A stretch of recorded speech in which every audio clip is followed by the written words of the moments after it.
Jahan's son Aurangzeb was the last great Mughal emperor. History's verdict on Aurangzeb largely depends on who's writing it, Muslim or Hindu. Aurangzeb ruled for nearly 50 years. He came to the throne after imprisoning his father and having his older brother killed. He was a strong leader, whose conquests expanded the Mughal Empire to its greatest size.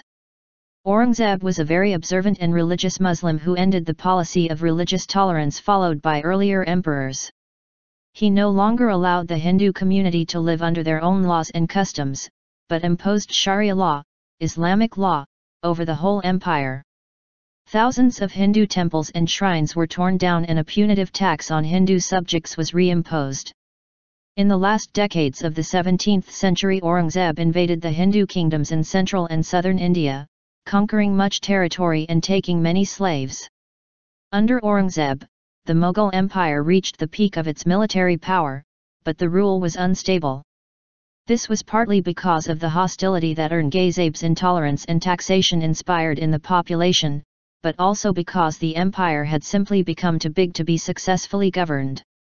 The Muslim governor of Hyderabad in southern India rebelled and established a separate Shia state.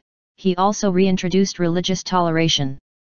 The Hindu kingdoms also fought back, often supported by the French and the British, who used them to tighten their grip on the subcontinent. The establishment of a Hindu Marathi empire in southern India cut off the Mughal state to the south.